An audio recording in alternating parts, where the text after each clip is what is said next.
A double-barreled detective story by Mark Twain. Part 2, Chapter 4. From a letter to Mrs. Stillman, dated merely Tuesday.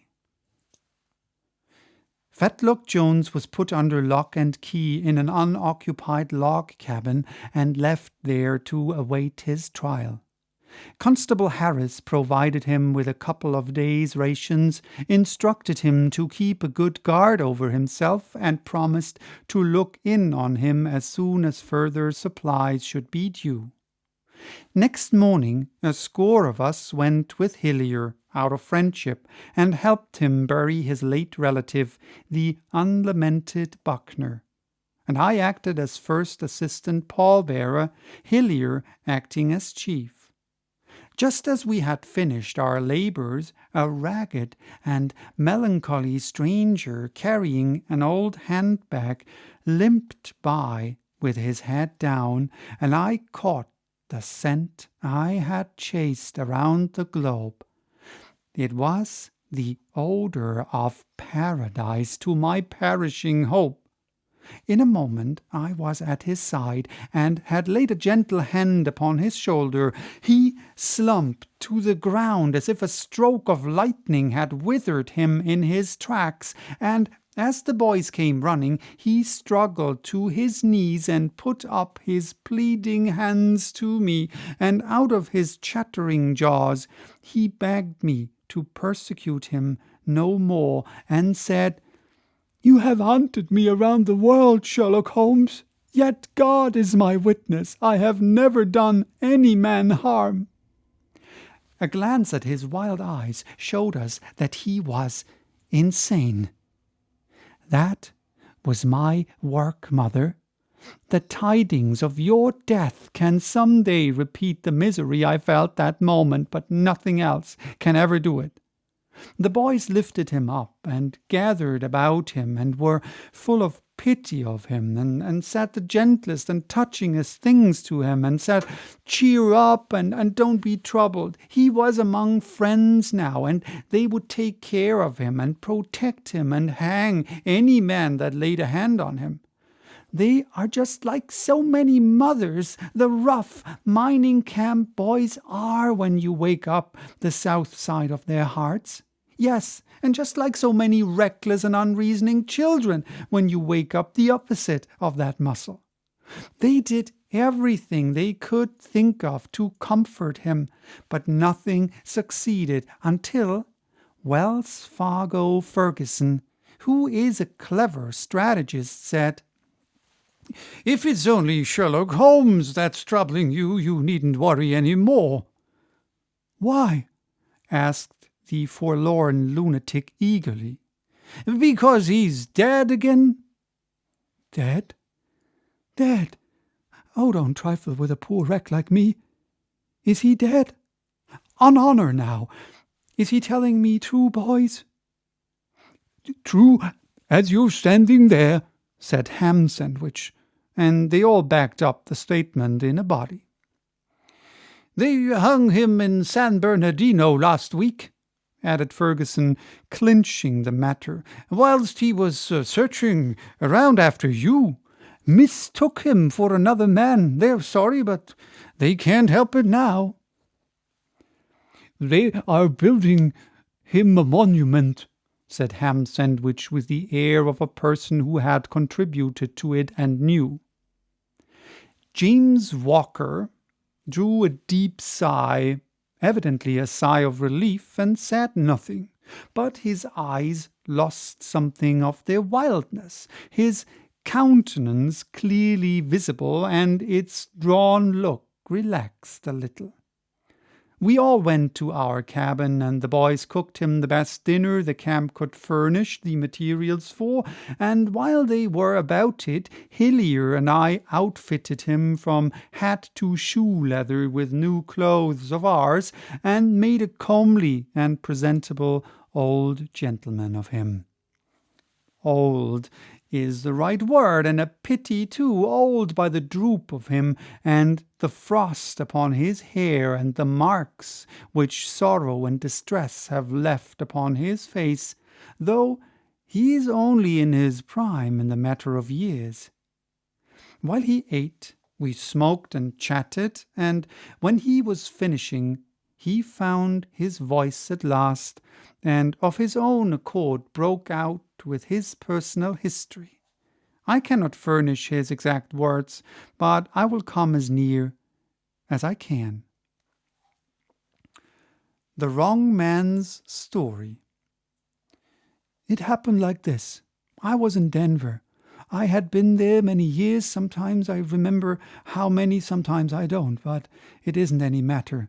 All of a sudden, I got a notice to leave, or I would be exposed for a horrible crime committed long before, years and years before, in the East.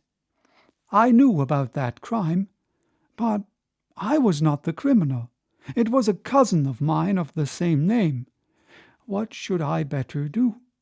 My head was all disordered by fear, and I didn't know. I was allowed very little time, only 1 day. I think it was. I would be ruined if it was published, and the people would lynch me and not believe what I said. It is always the way with lynchings. When they find out it's a mistake, they are sorry, but it's too late.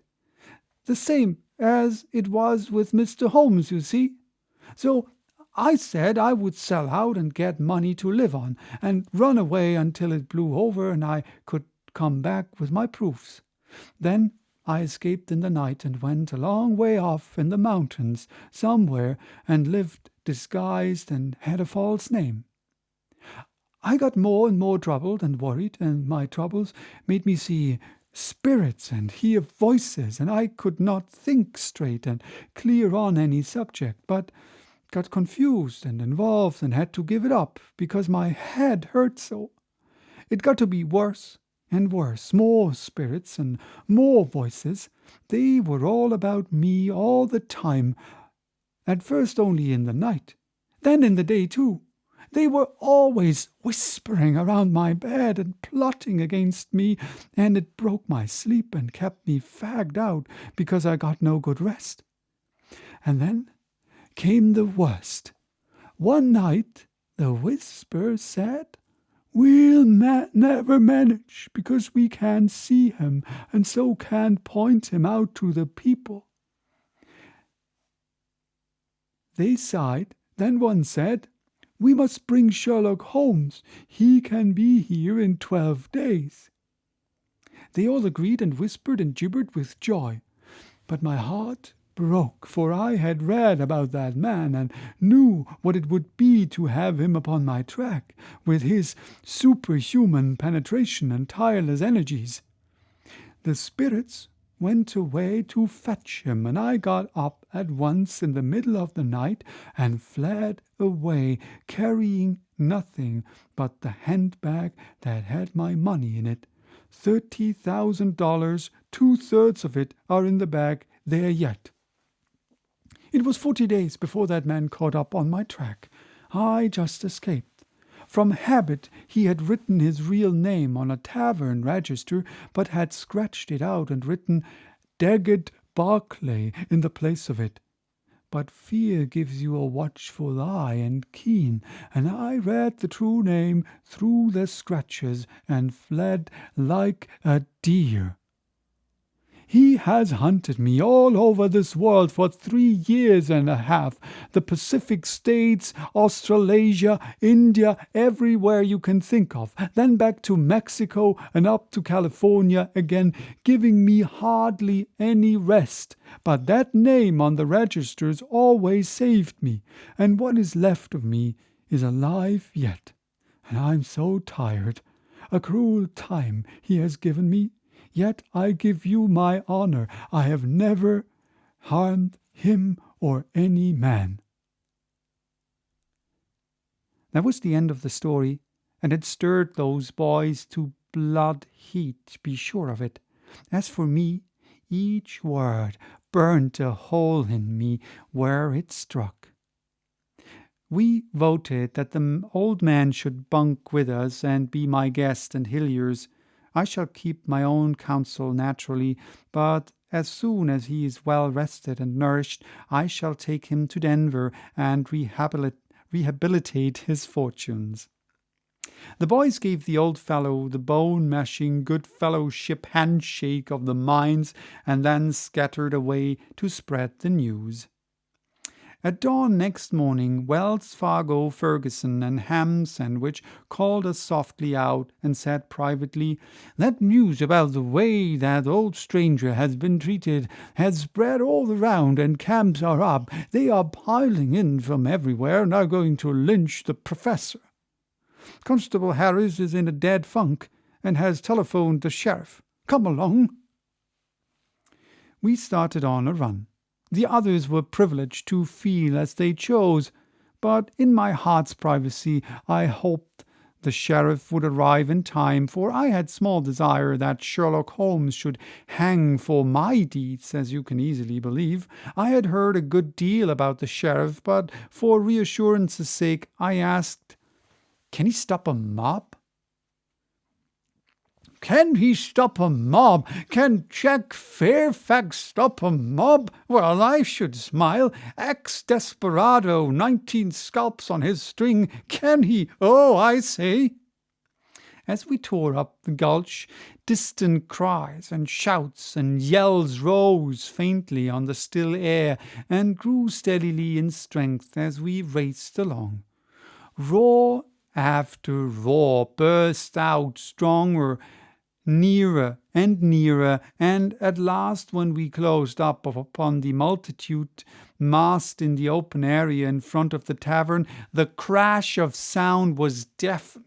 Some brutal roughs from Daly's Gorge had Holmes in their grip, and he was the calmest man there. A contemptuous smile played about his lips, and if any fear of death was in the British heart, his iron personality was master of it, and no sign of it was allowed to appear.